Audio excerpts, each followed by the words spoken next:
Mike John's Check This Out News. You know how we do it each and every week.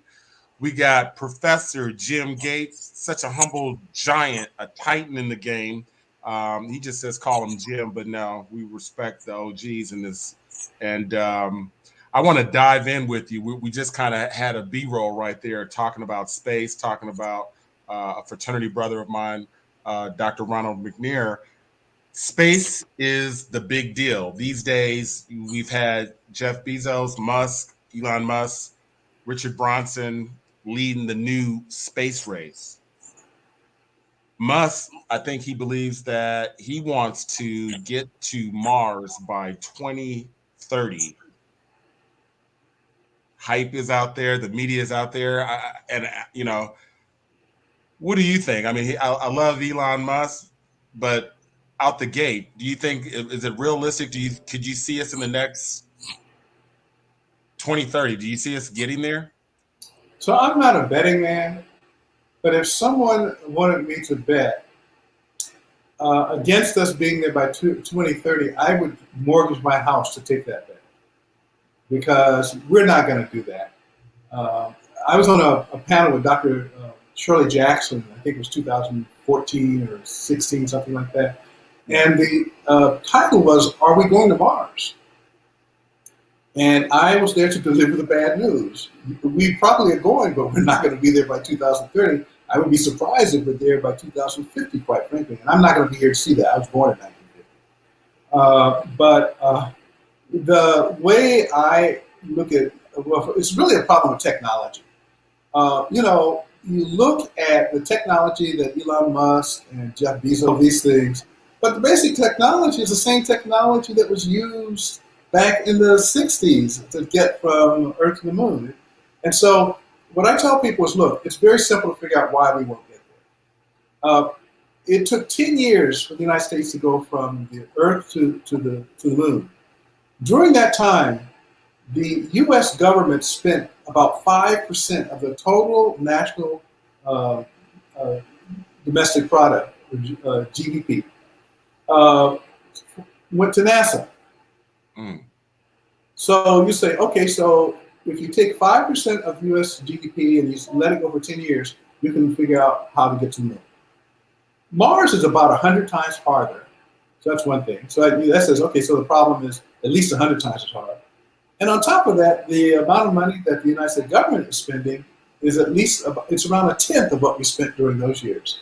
So that makes the problem 1,000, unless the technology has improved 1,000%, you're not going to do it. That's the simplest argument that I gave at this panel, and I stand by that argument today. Now, people say, well, what about the commercial folks like Jeff Bezos and Elon Musk? Well, I say, don't look at the hype, look at the technology. What technology are they using? And it turns out what they're essentially doing is using NASA 1960 style technology, and they're infusing it with more computers. So, for example, we now have rockets that can go up and land back on their tails, just like they did in science fiction back in the 50s. And that's because of the computer power, not because of the increase in the rocket technology. And in fact, there are rocket technologies out there that one can find out about. There's one thing called a flare nozzle, which I've been interested in, which promises much more efficiency, and these guys are totally ignoring that. And so I don't see that we've increased our technology 1,000%, so I don't see how we're going to get there. Wow, that's heavy right there. Let me ask you this then. Why so much the focus on Mars when we could really master getting to the moon? So, Mars, again, if I go back to this panel at Rensselaer Polytechnic with Dr. Jackson, one of the things I said at that presentation was that there's something romantic about Mars. And by that I mean, if you look at sort of popular culture, in fact, with the computers you can probably do this. You can probably search the web and ask, besides Earth, what planet is most often cited online? And I will bet you it's Mars. Yes, and yes. It's always been the case that Mars has been of attraction to humans.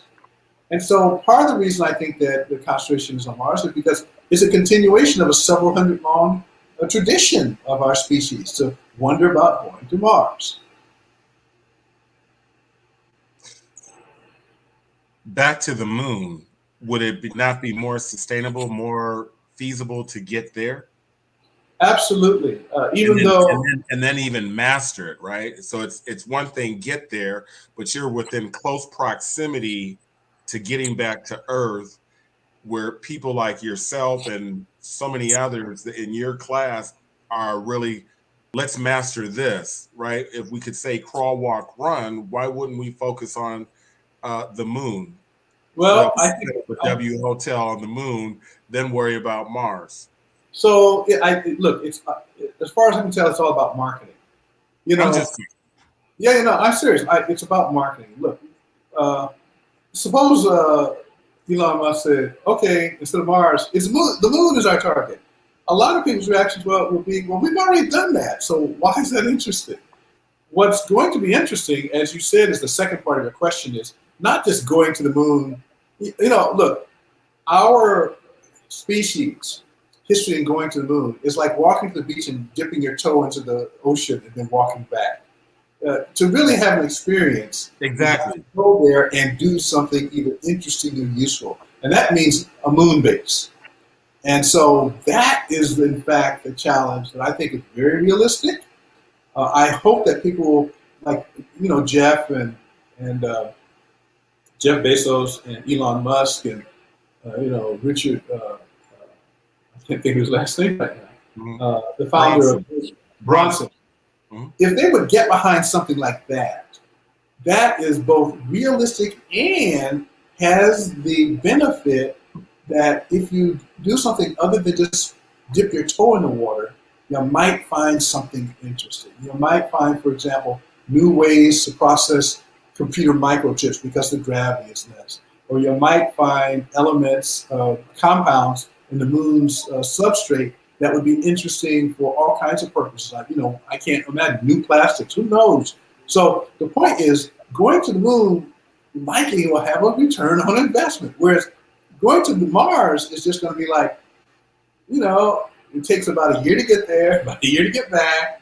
How long are you going to stay there? About a year, because the distance in that time, Mars will move further away from the Earth than it is. Because, Mars is not always the same distance. Sometimes it's closer, sometimes it's further. So we're going to go there when it's closest, because that's going to require the least amount of fuel. And then coming back, you're going to come back when it's closest. But that means you have to spend at least a year there.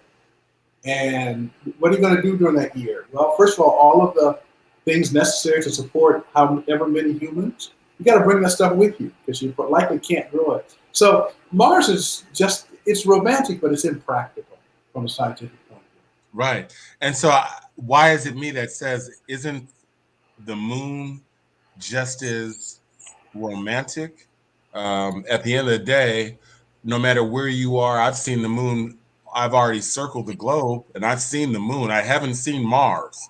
I have to look at the telescope to see Mars. So to me, the moon would be just, to your point, setting up moon bases, making investments there would almost be like, again, crawl, walk, run. Let's master this. Agreed, because as I said, Mars is 100 times farther. Right. So, if when you're young and you're learning how to get away from the house, your first trip is probably to visit your friends down the street, not to jump on a jet plane and go to another continent. So Right. this whole idea that suddenly, it's, like I said, I don't know. As I said, I can only think of one reason. And as I said, it's about Do you hyper. think do you think that there's life on the moon? I don't know. One thing that being a scientist teaches one is to be willing to say, I don't know. Because there's a lot of things about the universe no scientist knows. And so I don't know if there's life on the moon. It seems rather unlikely given the harshness of the environment. But who knows? Life is a very tenacious, tenacious phenomenon. There are forms of bacteria that live at the bottom of the ocean where they get no sunlight. So the question is, what's their energy source? Well, it turns out they figured out how to use the thermal energy from underwater volcanic vents and sulfur and use that the same way that on the surface of the planet we use basically the carbon cycle, which engages the energy from the sun. And so life is extraordinarily flexible and robust. And so Right. if there's a chance, if there's an energy source, and if the environment is not so extreme that it will disrupt biological molecules, you're going to find life. And so I'm not going to bet against there being life on the moon. I certainly wouldn't bet against there being some form of life on Mars. It just seems funny because of the fact that we're fascinated with what's way out there, and I look at what's right underneath our nose. What's underneath the surface of the moon? What Good you know? question. What? Hell, we don't even know if we really been on the moon, but that's another podcast. We that's another Well, subject, well, if you're going to do that one, don't invite me back. right? But just being that we're there, we didn't get a chance to say that we walked and traveled the entire moon, right? Oh, absolutely not. It's And like that just it's seems like fascinating in itself. look, it's worse than if someone from another country came and visited New York and then went back home and said, I saw the U.S. How much stock would you put in that? Right, right, right. I'd be curious to ask you this, and I know that you're into science fiction. Uh, I'm inspired by science fiction. We've gone from rockets, space shuttles, and there's science fiction classics that talk about the abilities of mankind creating ring worlds in space. I think the predecessor to that would probably be space stations. But where do you see us in with your expertise in physics? Where do you see us in the next 100 years, even accomplishing a space station where maybe that's where we're visiting? Well, I would be surprised, quite frankly, and not because we don't have the capacity, but there are a lot of social forces at work, political forces at work in the world that suggest that science and scientific advances will likely slow over the course of this coming century. In our country, we can see this in our politics every day, where it's quite possible that we are witnessing the end of the Second Reconstruction. Most Americans don't seem to be aware that right after the Civil War, African Americans made huge advances. There were African Americans in Congress in large numbers, in state legislatures, in governorships, and that all went away. But first, you have to know that it was there. Then you ask the question, why did it go away? Well, it wasn't an accident. What happened there was a conscious pushback by essentially the people who in the South who survived the war, who, as much as possible, wanted to reinstate the enslavement of African Americans, and that included kicking African Americans out of politics. But what do we see today? And so, what's going to be really interesting, and I'm not going to be around to see it. To me, what's really going to be interesting about U.S. history is if this is really the end of the Second Reconstruction, where there'll be disenfranchisement on multiple scales of African Americans, this is going to happen on the global stage. And in particular, it's going to be in an era when the United States is competing as one major competitor. Her name is China. And so, I don't think this is going to be a good look for the country, but for those of you who want this to happen, because there are people who want a race war in this country, it will probably mean a slowdown in the economy, a slowdown in scientific progress. Wow, that's powerful right there. Um, Recently in the news, it's been out there for the past year. There's uh, supporting the space race. There's a new reality TV show that's really focusing on leveling the playing field of space. And really, why I bring this up is the fact that what do they say? There's 6 billion people plus on the planet, and only 653 have been in space. How do we level the playing field for everyone to be able to have access? And so they've created a global television show that's looking at bringing people into space. Two lucky citizens. I look at this show, and why I bring it up to you, we look at the billionaires who are going there, and then we look at this project called Space Hero. And it just seems like there's a progression of this movement into space. Um, what would you say to people of color as these things are happening right before your eyes, and they're the reality of them also being able to either A, get into physics, get into mathematics, get into space. So,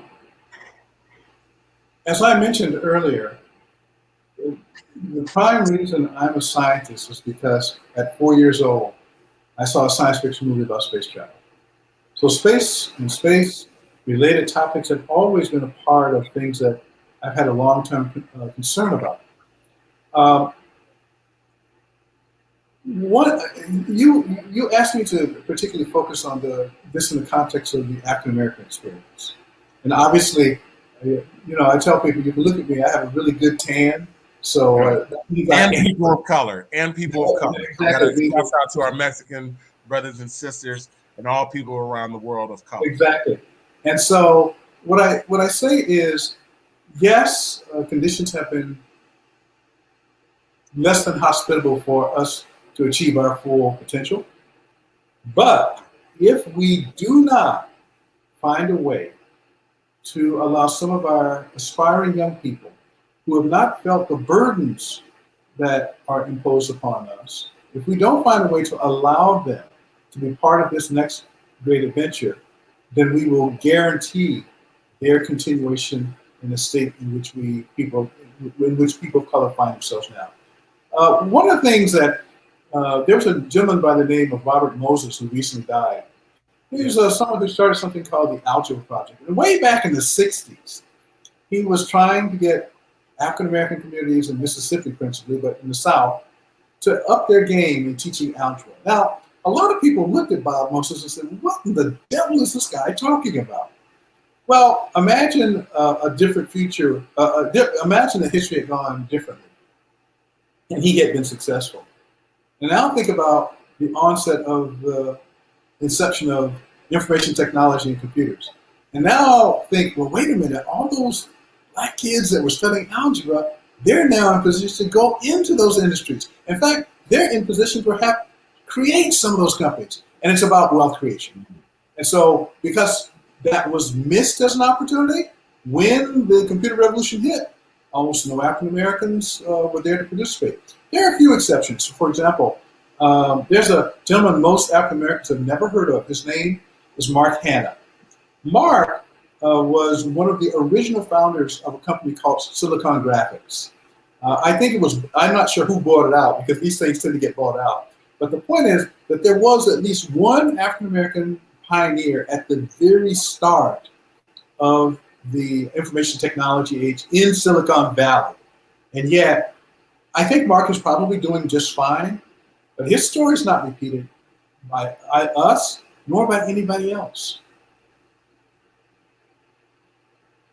Ooh, that's powerful. Well, one of the things that we do know is your story will, and we'll do the best to make sure that all of those who've paved the way, their story is also told. Um, what I'd like to do, just a sidebar on this, you were inspired by sci-fi. Um, I'm a sci-fi just geek. I'm curious, what are your three top sci-fi movies of all time? So that's an easy one for me to answer because I have been a fan for so long. Mm-hmm. At the very top of the list is a movie called The Martian. The Martian. The Martian. Okay.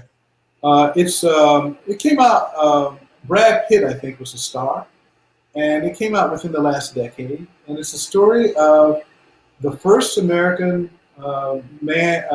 human landing on Mars, and the ship is destroyed, and all of the astronauts except for one are killed in the ship. And so his mission, as he puts it, it's profane, so I'm not going to say it the way he said it. But he said his mission was to science the X out of it in order to figure out how to live. And so you need to go watch the movie to see what X meant. But it's a profane word if you just put it in context of the. Yes, got you. And so what's really interesting about that movie is not so much the simulation of Mars, because some of the things they did there are just impossible. Like the story was that a Martian windstorm destroyed the ship. Well, the wind could be blowing at hurricane force on Mars and it wouldn't do anything to something on Earth because the density of the atmosphere is so much less than us. It would be like a gentle breeze. But so they didn't get all the science right. But what they did get incredibly right was how science actually works. And in fact, it's the only modern movie that I have seen where if you look at the movie, you'll see that the way scientists approach problems is they try this, they try that, they go back and think, they have setbacks, they keep working at the problem. And it's not like Tony Stark suddenly has this brilliant idea in the laboratory and then boom, he's got the Iron Man suit. That's not how science works. That movie shows how science works, even though it's a science fiction movie. So that's one of my favorites. It's not the number one, but it's one. Okay. And number two, I have to, I study quantum mechanics, and in quantum mechanics, things are always a little bit indefinite. So that number, my other movie, moving up my list, the next two, and there are two of them, is The Forbidden Planet and The Day the Earth Stood Still, which was a 1950 movie. Those were the best science fiction movies that were out when I was a child. And so they continue to be emotional. They continue to have an emotional tug on my heart. And then the next on my top three list is, remember, that was actually two movies, but I counted as one. The next on my list was 2001. 2001: Space Odyssey. Space Odyssey. Okay. That's the only movie that, at the end of the movie, and I wasn't bawling, but tears were rolling down my cheek. I just found it such an overwhelming experience. Wouldn't that be one of the first movies that also introduced the Ring World?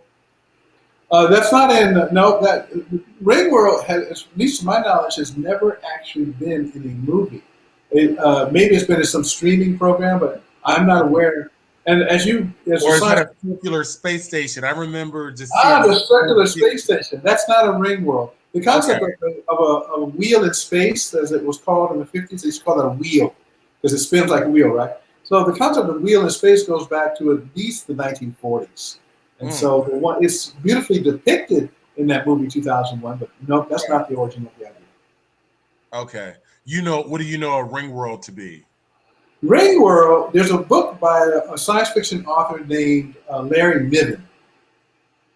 And in this story, what goes as follows. So there is this race of beings on another planet, and they decide to basically use their planet and all the planets in that system to manufacture this large circular ring that surrounds their star. And that is technically a ring world. Wow.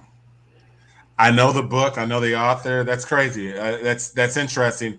It's been talked of recently in terms of mega structures that man can build, perhaps in the next, what would you say, 1,000 years? Because in 1,000 years, maybe if we get past hating each other, maybe, and if we don't destroy each other, and if we don't let the climate to kill us off. People in climate change often talk about saving the Earth.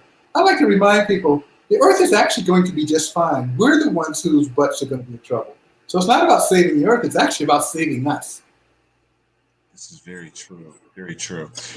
There's a Russian scientist, and I'm sure you know I get his name always tongue tied. The Kardashev scale. Are you familiar with? How do I pronounce his name? That you did a great job. Oh gosh! All right, there it is. And really, it's focused on the advancements of society will be based on its consumption and how it masters technology or energy. Yes. I was really fascinated with this, and when we look at level one, the scale that he's created to see where we are, and then someone that I know you have respect for, Carl Sagan, had noted that humanity is currently going through a phase of technical adolescence, and that within this scale that has been created, that we're still at type zero. Yes. It's funny you said adolescence. I would have said infancy.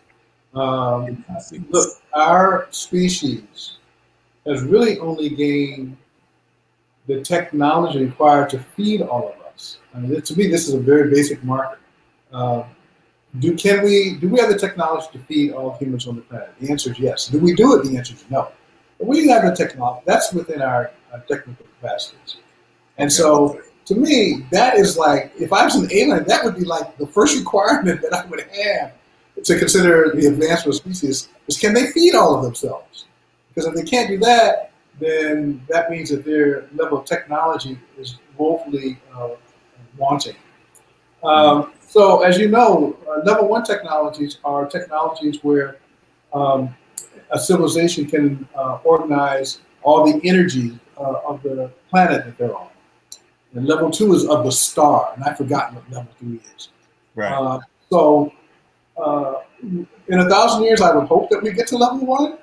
I can't imagine we would get to level two, however. You say in 1,000 years, you think we'll because that's the part that I was still like, don't we have enough? We have, maybe it's controlled by politics to say that we can't do some of the things that, according to the scale, we're limited. Well, you know, if you Does that told me make you sense? need, Does that make if sense? you, What I'm saying? I understand your question, but if you told me there was someone who played basketball better than LeBron, and I went to that person and they said, "Well, I don't want to play basketball," your statement would be suspect to me. And so, to make a claim that we can do this without having concretely demonstrated, because science is about Mm, evidence, mm. I remain skeptical. Okay. Okay. Do you believe so right now, as it stands, though, you believe in the concept, though, the scale, the model, and the fact that you say that it'll take about 1,000 more years to get to Yes, Titan. because look, as I understand human history, we have basically not changed in about 20,000 years. There's all kinds of signs of that. You read enough history and you look at the events that go on, and they're pretty much like what's going on today. And so now we have better technology, we have bigger weapons, we can destroy ourselves with nuclear weapons. We have a technology that's threatening the ecosystem that has been hospitable for our survival. Sure, we have that level of technology. But to organize the entire energies of the planet, as long as we're fighting each other, I don't see how that's possible. And so the biggest challenge, I think, for the human species is not the mastery of the technology, it's the mastery of ourselves. Okay. Well, yeah, I could dig that. But I'm still looking at. Would you not agree that the next 10 years is going to be more impactful than the last 100? It has the potential to be such, but as I said, it's not going to be free of politics. It's not going to be free of history. It's not going to be free of historical development. And Exponential growth. I repeat, none of these things happen in a vacuum. And if you, some years ago, I gave a talk about climate change. Mm-hmm. And I opened that talk by looking at a study of what I call extinctors. An extinctor is an event that potentially can cause the extinction of the human race. We know that these things happen. For example, about 67 million years ago, the dinosaurs were wiped out. So events can happen that destroy the primacy of a particular species. So climate change is one of those. Climate change can totally disrupt human civilization. Pandemics is another. That is demonstrated, but as I said, about 10 years ago, I gave a talk. There are 12 such extinctors that were identified by this research group. Failure, global governance, which is something that looks really much like what we're doing. Asteroid strikes, super volcanoes. I can't remember the rest, but as anyone who wants to know, if they can send me an email, I'll send the list. And so you go down this list of things that could destroy humanity, and you realize that we're playing a very dangerous game as a species, fighting each other, because that means we're not on the lookout for these other things that truly are existential threats. That's powerful. So let's. I want to kind of switch a little gears. We covered a little bit in space. Well, we covered a lot in space, but as I kind of shift into your world of physics, I want to get into what is space time? I'm sorry, what is space time? Yeah, Oh boy. Well, we're talking about space. yeah, So yeah, this yeah, yeah. vast Sure, universe. What is space time? sure.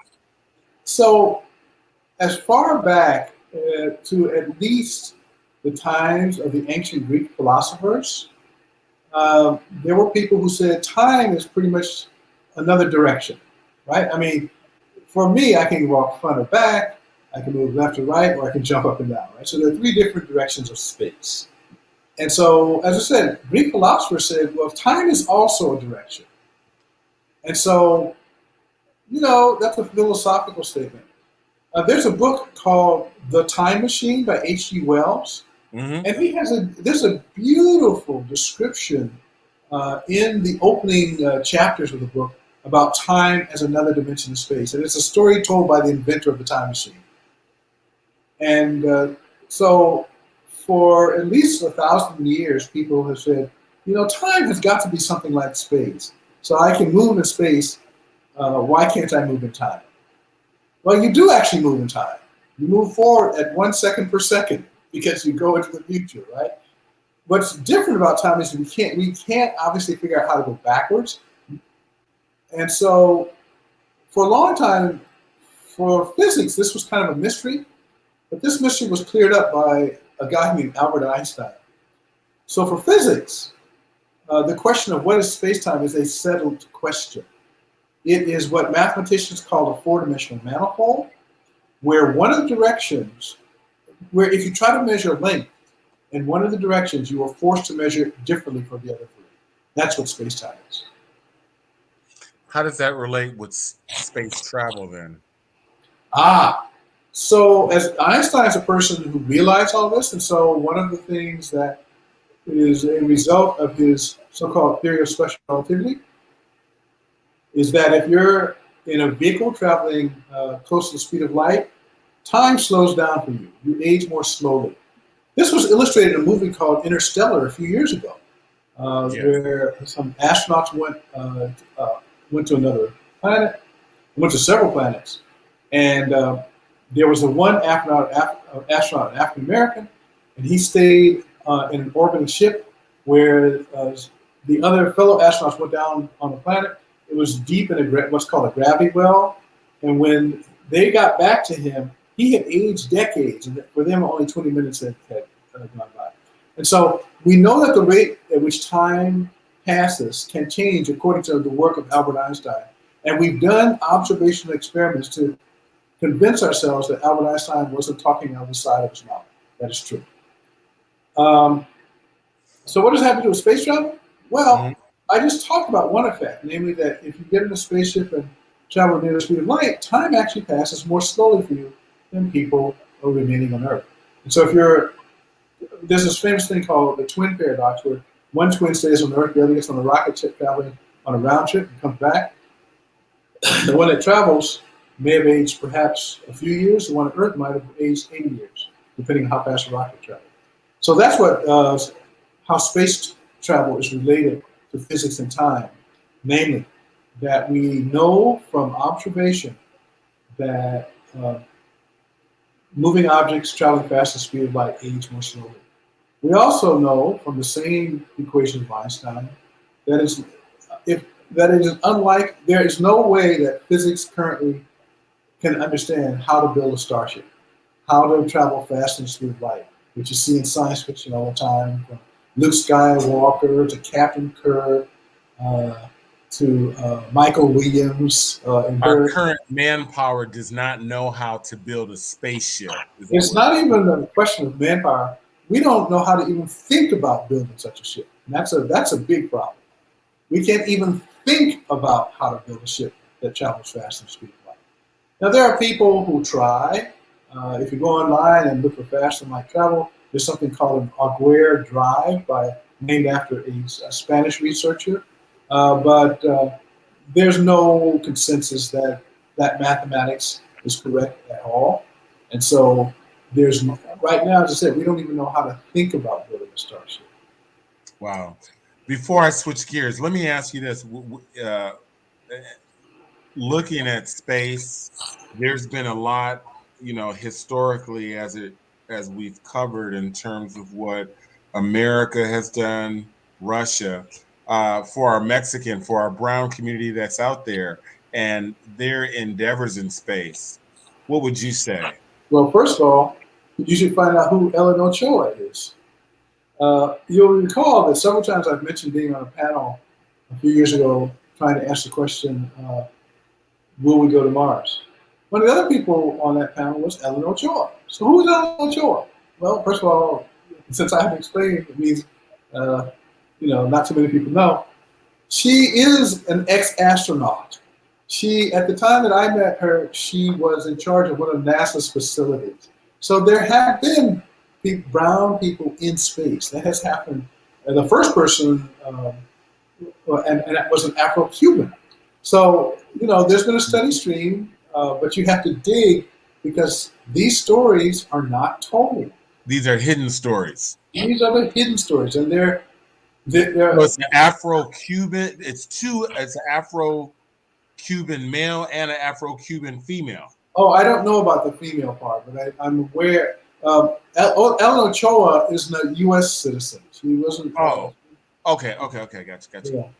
But yes, there have been brown people who have traveled in space. Wow. This is a case of history versus his story. Well, one of the things I don't know how to say this in a kind manner. Most people will take at face value what they're told and never ask, is there a backstory? Is there an alternate story? Is there something that you're not telling me? So, for example, up until quite recently, the massacre in Oklahoma City, the Tulsa riots, yes, was basically unknown to the majority of even African Americans in this country. Yes, sir. Yes.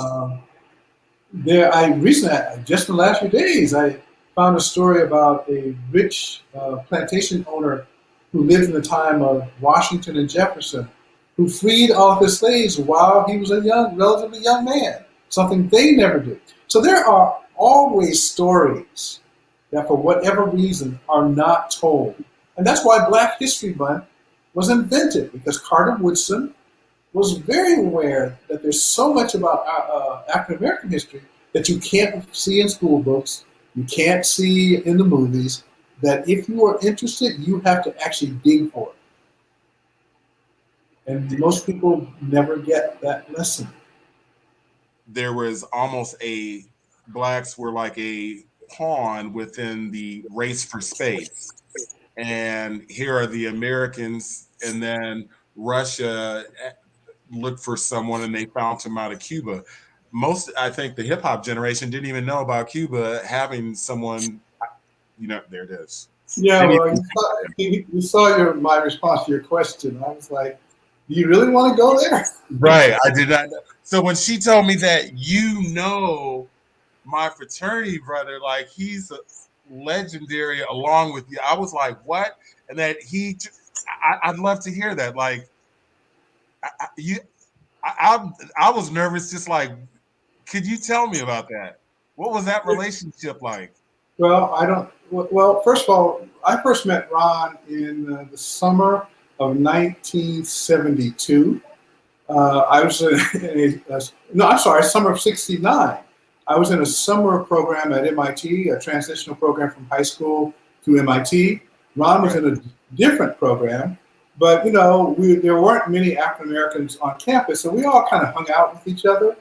And Ron and I, together with a young woman, Paula Waters was her name, formed a little food co-op. So we would pool our little money together, and on the weekends, the three of us would go to Sullivan Square, which is a place where you can get fresh produce. And so we'd Yeah. go and buy, stock up for the week and come back, and Paula would cook it, and we would have fresh, fresh food. And so that's how I first met Ron, was through that relation. And then 3 years later, um, almost four, I was admitted to graduate school at MIT, and they had this first year student orientation, and I looked around and there was Ron. I'm like, Ron, what are you doing here? And he's like, yeah, I went ahead and made the plunge, and I'm going to let it hang all out there. That was one of his expressions about hanging out on the edge. I'm going to let it all hang out there and see where it goes. And so Ron was a laser physicist. Most people don't know he had a PhD in laser physics. But the way I really got to know Ron extraordinarily well was during the February of, I think it's probably 74, January of 74. And he and I had taken a PhD qualifying exam, which you have to do before you can allow to do your thesis work. And we both had failed. You what? And so I'm sorry? You said what? I said both of us failed the PhD qualifying exam. And so I thought you said that. It just sounds foreign. I don't know why people look. There's no such thing as Superman. There ain't no Wonder Woman. There's no Superman. I was thinking Superman. And people. It's amazing to me how people are lifted up as icons and on a pedestal, and they're just ordinary people. That's what I've learned in life, is that no matter, when you look at it, you think somehow they're just different. It's like they're from another planet. But no, they're just ordinary people. Like that old saying goes about the men. They put their pants on one leg at a time, typically in the morning, And it's true. I mean, in my entire life, I can count less than a handful of people I thought were just utterly amazing. But even they were just people. And that includes, of course, Barack Obama. So Ron and I failed the exam. We had each studied for it, but we hadn't done it jointly. So we said, look, this time, you know the law of holes, right? If you're in a hole, stop digging, right? So the first time around, we had not studied. We had studied separately. So why don't we form a little study group? So we formed our little 2-person study group, and for the entire month of January, we reserved a room in the library. They had these little small rooms on the side where you could have discussions, and we reserved this one room, and we studied there for an entire solid month. And we would go in. It was like a job. We would go in the morning, take a lunch break, finish late in the afternoon, start over the next day, right? Monday through Friday. So now, what were you studying? The same thing he was, how to pass the PhD qualifying exam. There's only one exam. I ultimately went on to major in mathematical physics, but I mean, at that stage, you're just trying to pass the entrance exam. Yes. And so one day, some friends saw us walking down. There's this long hallway at MIT called the Infinite Corridor. And so we were walking down the Infinite Corridor. Some friends apparently had watched us several days. They said, what are you guys doing? Every day we see you in the morning, you head in this direction, and then late in the afternoon, you come back in that direction. What are you guys doing? Got a kind of job down there? And Ron, without missing a beat, said, yeah, we do have a job. It's called success. And that's the kind of person Ron was. And so we both studied, and when the results came out eventually, we both passed. And I became Dr. Gates, and he became Dr. McNair. But his story was more harrowing, because in that last year, about 3 months before the PhD degrees were supposed to be defended, the thesis, the dissertation, someone stole all of his research. This is research he had done like over 3 or 4 years. Someone just took it.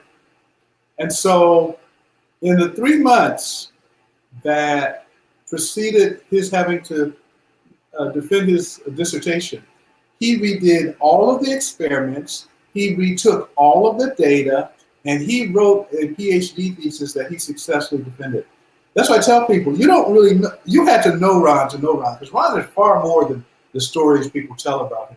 The other thing about Ron is that he has a brother named Carl. And I don't know if you have ever met Carl. Carl's still living.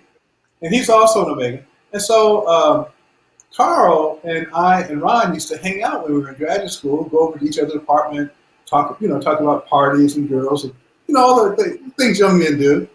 And we used to go to parties together, and we would have arguments about who could dance the best. See, that's the Ron McNair I knew. Let me switch this up with you. I want to kind of it's a thin line between science fiction and science fact. But I want to ask you this: do you think that in our lifetime, or let's say within the next 20 years, that the human mind will be able to be digitized? Partially, um, probably. Well, let me put it to some tiny extent. That's already happened. I don't know about you, but you see, my laptop computers are effectively parts of my mind right now. I use them in the same way that I use glasses because I'm 7 years old. I can't see as well as I used to. Mm-hmm. I use my computers to help me think. And so that what you're calling the digitization of the mind, that has already started to occur, but not in the dramatic science fiction sense where you lower a piece of technology in your head and that takes the place of your brain. That hasn't happened. But one of the things, for example, that people don't think about is with the use of computers, people who have died are going to be with us and much more powerfully than ever before because we'll have their computers. We will have their messages. We will have their favorite images, their songs, their music. We will have the sounds of their voices. These are almost like having ghosts. And so the computer revolution, in my mind, is likely to be one of the most powerful forces in human development. But again, we've got to get past oppressing, killing, and fighting each other. That's the big barrier that humanity faces. So mobile phones would also be included in there, right? Absolutely. Mobile phones is, let me just tell you a funny story. Well, maybe it's not so funny. I remember as a teenager reading some science fiction, and I don't know if it was by Arthur C. Clarke or Isaac Asimov, but they had a vision of a global communication system that anyone could basically put their mind into. We effectively have something similar. It's called the World Wide Web. Yes. Yes. Well, I to me, I just when I hear that, it just takes me to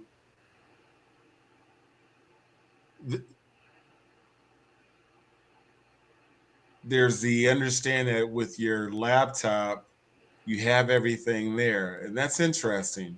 I looked at the brain being ported, but you're basically saying that actually your laptop itself, as it currently stands, would be all of your data. That's why I That's referenced right. your Not phone. all, but a large component of Mhm. what I do as a thinking being is on my laptop. What do you think about the end of death and how technology, how physics can actually change that? Well, Or is it maybe the end of death as we know it? Maybe there's a new definition. look, human human life expectancy has been increasing for at least the last century. There's no reason to believe that won't continue to occur.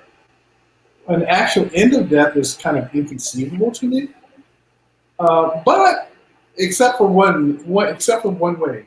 If you can get a piece of technology that mirrors the mental processes of a person, then that is kind of something like immortality.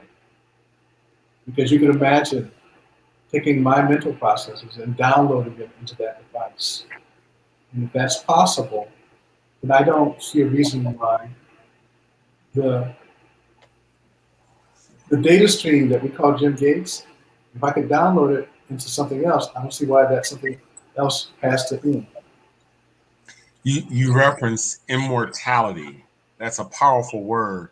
Uh, I had another question for you, but I'm going to merge these two together. I thought of the word infinite, but immortality and even referencing infinite, how does that relate with physics? Is there an understanding? Is there a recognition? Do they have a relationship?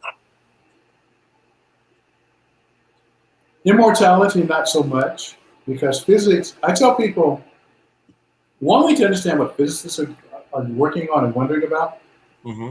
is imagine, suppose you had a home, and there's this group of people who said, "Can you go on vacation and let us study your home, and we'll pay you lots of money."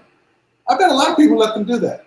Now, this group of people, while you're gone, and they promise not to do anything nefarious. They're not going to break stuff or steal stuff. They just want to study your home. So they study it. They watch how the air conditioners work. They check the wiring. They look at how your garage door opener works. They look at your laundry facilities. They're looking at your home, right? But you're not there. Well, that's what physicists do. We look at reality, but where we are not looking at the part of it that involves humans. So that's the analogy. I like that. So do we think about immortality? No, because that's a human attribute. Do we think about the infinite? The answer is yes, and in several ways. Before the 1930s, we thought the universe was infinite. Because of the work of Albert Einstein, we know that's not the case now. In making mathematical calculations, it is not uncommon to meet the concept of an infinite quantity. And so, yeah, there are lots of infinities that bedevil us physicists. Your mastery is in theoretical physicists, and I'd like to know the difference between that and, let's say, the theory of everything. Well, I do have a PhD in physics. Mm-hmm. I did concentrate on theoretical physics when I got my thesis done in '77. At the end of the day, does this all relate to the theory of everything? You're definitely. Mm-hmm. Well, first of all, the theory of everything is a catchy phrase. Yeah. But it has very little context. It brings you in. Well, it brings people in. It doesn't necessarily bring physicists in. It's something for people outside of physics, not physicists ourselves. Okay. We don't actually have a theory of everything, and I suspect it's not possible to have one. And the reason is because, you see, remember I told you, let's go back to this group of people studying your house, okay? So you're not home, and there are these people studying your house, and they might have like rulers, and they want to know how big your rooms are. And so they take their rulers and they start measuring each room in your house. And then they write a report. And in the report, they might say, well, there's this one room that is 6 feet by 10 feet. You can always ask the question, is that exactly right? Because is it really 6 feet, or is it 6 feet and 2 inches? Or is it 6 feet and an inch? Or is it 6 feet and half an inch? Right? So just giving that number 6 feet may not be the complete story. And the problem in physics is that physics, and in fact, all of science, is based on things that we can measure. If you can't measure it, it's not in science. Now, this is something that doesn't seem to be widely appreciated because people think science. If we can't measure it, it's not in science. It's not in the realm of science. So itself is not in the realm. I'm talking about physical sciences. I'm not talking about social sciences because they have different definitions. I'm talking about in the physical sciences. In physics, physical science is space itself. What we look at, can that be in the realm of science? Yes. Or measure? The answer is yes, because you see, we have, in my part of science, we have this thing called mathematics. Mm-hmm. And mathematics is like, I many times made a quote, mathematics is a third eye. In a lot of Eastern religions, there's a notion of the third eye, and people are opening the third eye so you can see more. You see, mathematics is literally a third eye. It allows people like me and other physicists to actually see more about the universe than people who don't use mathematics. And so with that eye, I can see space, I can contemplate infinity, I can think about things that are orders of magnitude smaller than atoms. I can think about them. Are they science? Not until I can observe in some way. That's incredible right there. You wrote the book, Proving Einstein's Right, and the daring expedition that changed how we looked at the universe. I'd like to dive in on that because, clearly he's probably one of the most popular physicists in modern times. What drove you to, or what inspired you to Einstein picking him out? Well, Einstein has been a hero of mine since I was in 11th grade. That's when I first studied his equations for special relativity, time slowing down, mass increasing. I went to high school in Orlando, Florida, and traditionally in Orlando, there was a single high school where African Americans could get a secondary education. It's Mm-hmm. called Jones High School. Yeah. That school exists to this very day. And from 1963 to 1969, I was a student there. I had a physics teacher, an African American gentleman by the name of Mr. Freeman Cummings. And he taught me when I was in 11th grade what it was that Einstein actually did. My reaction was I didn't know human beings could be that smart. And so Einstein has been, I tell people, Einstein is my scientific hero maximus. Yeah, I don't have a bigger hero in science than Einstein. He that attraction to Einstein increased in my 40s when I learned that he said things like racism is a disease of white people, and I do not intend to be quiet about it.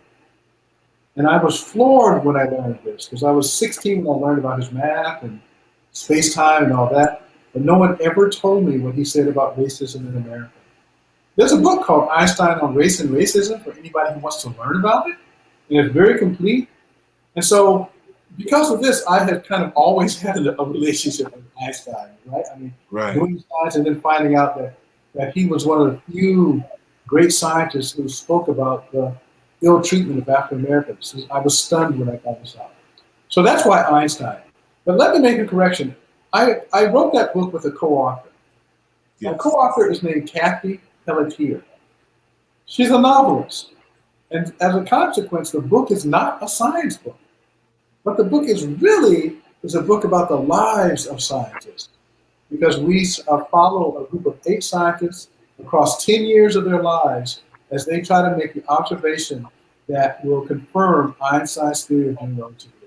That says that starlight should be bent if it passes close to the sun. But the book is really about them. They went through wars. They had adventures in deserts. They were like Indiana Jones in many ways. It's again one of those hidden stories. Now none of them are African American, but I had for a long time wanted to write a book about how real scientists' lives go, as opposed to, like I say, Tony Stark or even Elon Musk. And people claim Elon Musk is a scientist. Well, not by the most of definition. He does have an undergraduate degree in physics, which people generally don't know, but he does. But he's not a scientist. He's an entrepreneur, a brilliant entrepreneur. But the lives of real scientists are much more complicated than people know. There was, for example, there was one very famous scientist. I won't call his name, but he's one of the fathers of quantum theory. Everyone here talks today about quantum computing and Yes. quantum initiative and all this stuff. But one of the guys who created quantum mechanics had a very unusual marital situation. He and his wife and his mistress all lived together. So yeah, I see your reaction. Real Yeah. scientists are real people, and just as wild as people behave, that's how scientists behave. And so we want to write about the real people who made this confirmation. It's some pimping that went down in this story. This particular character is not in this story. We weren't brave enough to write about that guy. Wow, that is something else. Um, so much to cover, and I'm really respectful of your time. Yeah, You're it's coming up on two. So. one of the things that stood out very big to me personally is looking at you, and also I love how you give credit to those, make sure that you're giving credit to those who are working with you in your research. But you are credited with creating the Adinkra symbol. And if I'm correct, this is like a graphical representation of supersymmetric algebra. Um, I got a chance to see some of the visual of it, but I'd love for you to be able to explain it. And then the fact that how that time tied into the Ashanti people of Ghana. So let me start with the second part first. Only by the word, and it's the icon people as opposed to the Ashanti. Okay. So if you look at mathematics and you study mathematics, you often see results that carries the name of the person who first raised the idea.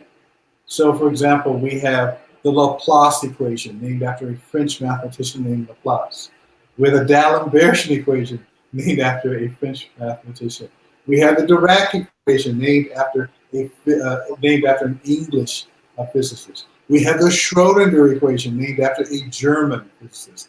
And you have words like eigenvalues and Einbein. And even in mathematics, there's something called dessin d'enfant, which when you translate it means children's drawings, given to a mathematical name given to a mathematical idea by one of the greatest mathematicians who only recently died, a guy named Grothendieck. And so, in my fields of study, when you find an interesting idea, you give it a name. And so, in 2004, actually, while I was in Africa, interestingly enough, I'm sorry, it started actually when I was in the country of Georgia, several hundred miles north of Tehran, and Iran. And we use the web to communicate as physicists. And I saw this paper and I found it interesting. I sent the author a message and asked him a question. I answered the question, but then he asked why I was asking, and then I referred him to some of my research. And by the end of this process, which took about 6 weeks, without us having any face-to-face encounters, all this is just email and the web and what have you, we had finished a scientific research paper. And the result of this paper was there are certain equations in the part of physics where I have expertise, where the information of these equations can be captured by pictures. This was a stunning idea. And so I was convinced right at the time. In fact, I told some friends, I have stumbled upon a new mathematical continent. It's like, being the first discoverers to step on the moon, right? And so near the end, at the end of the time, so the gentleman's name is Michael Fox, who was a European American, by the way. We were convinced that this would be an amazing idea for physics and mathematics. And so we decided to give it a name. We batted around a few names, and I was in Mali in West Africa at the time. And so I was, I can't remember whether it was Michael or I. By the way, Michael had been in West Africa a decade before I had ever stepped on the continent. So, and so I can't remember which one of us said, well, gee, we should choose a name appropriate to Africa because I'm in Africa when we're finishing this work. Right. And Michael, who had traveled West Africa far more extensively than I had over a decade earlier, knew this word Adinkra. And so he said, let's call them Adinkrats. And I'm like, Michael, what is an Adinkra? And so he explained it to me. But the most important thing so many people in the United States know about kente cloth, right? They're these designs, right? Well, Adinkras are a similar concept. They're not so widely known, but they're roughly speaking the same. Except Adinkras really are a class of symbols that have hidden meanings. And so, remember I told you we figured out how to turn math equations into pictures. That meant that our pictures had hidden meanings. And so the word Adinkra was quite appropriate, and that's what we chose to call these things. So they're not really connected to these West African traditions, except by the fact that one of the people who made this discovery was a person of the African diaspora, namely me, and B, we decided to honor some of these African traditions in mathematics and theoretical physics where I've never seen this done before. And so that's what we did. That's what I was just going to chime in on is, in science, we look at the names and there's such power in the names. And most of the English words are derived from Latin base. And then we have that which can come from the Arabic. And so when I see what you've done, I think that this is a powerful milestone in the furtherance of science in which your team actually assigned an African word there. And we need more of those. We need more of the Swahili terms because at the end of the day, we study the stars and that's biblical. We have facts in what any version of the Bible. We study the stars just as much. They might not have told you the skin and what have you, but we were also observers of the stars. Um, I'd love to just kind of wrapping up. I still have so many other questions, but I do value the time. I'd love to have you answer this one. Um, you're a big homie. You're a master down at this mathematics, being a physicist. But how did you get here? What you talked about sci-fi. You noticed a movie and science being the birth of kind of this wave of being into the adventure. Most of those in America, particularly those in America, uh, African American boys, there's not necessarily, and I'm speaking statistically, there's not necessarily the gravitation to mathematics. So I'm curious, what really got you from both physics and mathematics? Well, some peculiar circumstances, quite frankly. So, my grandfather was a sugarcane farmer in Alabama, and my dad was born in 1925. Now, my father's a child also did very well in school, we were told. And so his dream was to go to college. But he never had the opportunity. There was never a sufficient amount of money for him to go to college. And so he wound up joining the U.S. Army. He was 17 years old. It was 1942, and he lied about his age to get in. There's also a family story that he had to join the Army because of a racist incident at his work where it might have cost him life if he actually stayed in the South with his parents.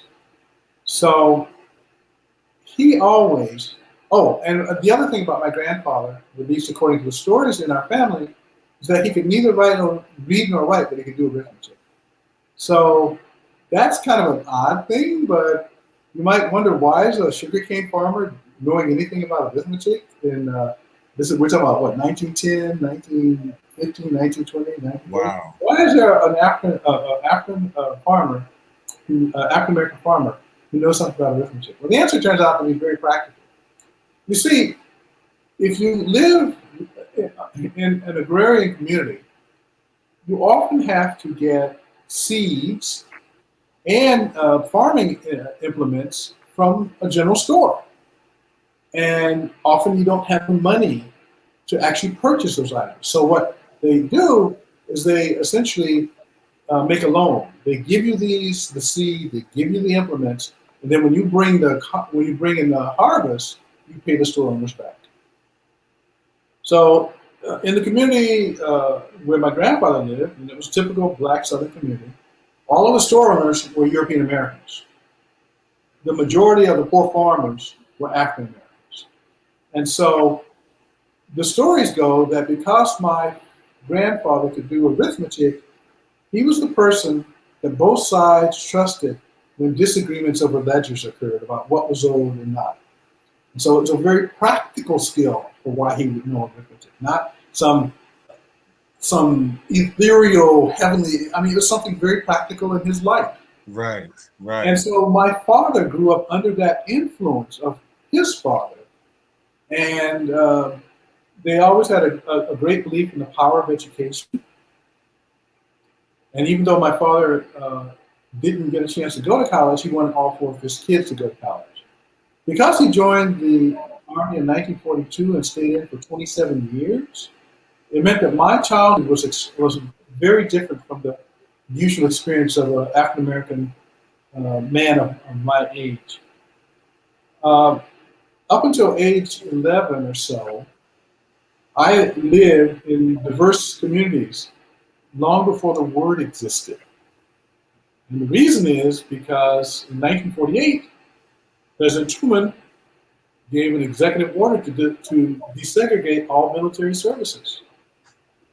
And so as a consequence, I started school with European Americans, Asian Americans, Latin Americans. We were all just kids together. And I'm not bragging, but I was always the top 1 or 2 students in my class. And so it was when I was 11 and my mother died, and my father got out of the Army, effectively. That was the first time that I lived in a segregated community with other African Americans. I kid around with people saying I went from liking the Beach Boys to liking the Temptations. By the time I was in 6th grade, I had been in 6 different schools. So I know I had a lot of innate understanding about culture. I know that culture and ethnicity are not the same thing, which is a mistake most people seem to make. They think if I'm a particular ethnicity, that means I have a certain culture, and vice versa. It's not true. It's not true at all. And I knew this from lived experience. Yes. And so to continue the story, to back up a little bit, when I began school in the 2nd grade, I was having trouble learning to read. But not to do arithmetic. Arithmetic was like falling off a log. And so and in fact, when I was a child, I remember watching my father, who never graduated from high school, studying for what's called the GED, the General Education Degree. Yes. Right? I watched my father study trigonometry and the beginning of calculus as a child. And so in our family, mathematics has not been this thing owned by other people. It's actually, I like to call it the family business. And so, I was having trouble learning to read. A teacher told my father to bring home some books about something he likes. And at this is when I was age 8. My father remembered that at 4 years old, I got very interested in space travel. So he brought home books of space. He brought home books of space travel. And these, and this, so again, like I said, space has always been a part of who I am and molded me. And so my mother died when I was 11. We moved to this strictly segregated community of Orlando, Florida. I started in school only with African Americans. And I realized almost immediately how segregation diminishes Black people. And this happened one day on the playground, nothing fancy. And another student came over to me. I had been in school a couple of weeks, and he said, you're pretty good at the school stuff. And I kind of said, thank you. And he said, but and I'm quoting him here, you can never be as smart as a white boy. You'll always be 2 years behind. And I have to admit, at first, I didn't even know what he was saying. Because remember, I told you, I had been to school with all kinds of other people, and I was the best student in the class. So what exactly was this guy trying to tell me? Right. And so as a consequence, I eventually figured it out. And like I said, I then understood what segregation does to people. In fact, this is something even Albert Einstein commented on. He said one of the greatest damages that segregation does is that it makes the people who are being segregated against believe the things that are said about them by the people who segregate them. And you can certainly see a lot of that in our country here, in our culture. So, because the way I was raised, I was raised with my father in the Army, going into a totally Black community at age 11. I was this really interesting, different kind of person, right? I mean, I'm clearly African American. I love mathematics. I tell people, mathematics is my stuff. As you probably know, in our first communication, I often sign my messages by saying, excuse my mistakes in spelling, grammar, and punctuation. Mathematics is my first language, and English is my second. Because literally, that's how I began school, with mathematics being easy and learning to read and write more difficult. And so it's just a circumstance of my family upbringing and our history. And it's a very interesting story. I have a sister who was in the last couple of years doing genealogy. And we're finding out more interesting things about our family than we ever dreamed possible. She's actually been able to trace some of our family roots back to before the Civil War. Wow. Wow. Well, I want to wrap up. One of the things that I want to also highlight that you have in your legacy is your children. And not only, we've just got a glimpse of both your grandfather, your father that was inspirational for you, but then combine that you've produced children and now they're also in the world of science and technology. Please, can you let us know both your son and your daughter what they got going on? Okay, so I have a son and daughter. They're both 28 years old. They're twins, obviously.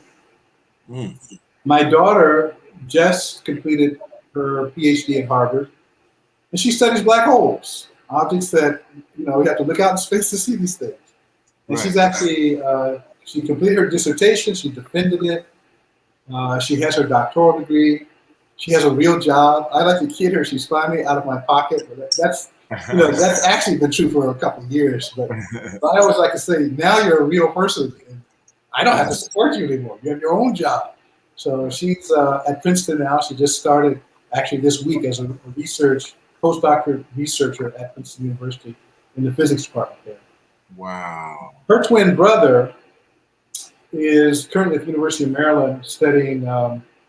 He's in the biology department, but his research advisor is a physicist. And so he's going to turn, if all goes well, in another 3 years, he will get his PhD and become a biophysicist. So we now have four generations in our family that, like I said, math is actually kind of our family business. The family business. Oh man, it's such a beautiful story. Well, I want to thank you so much for your time, taking time out.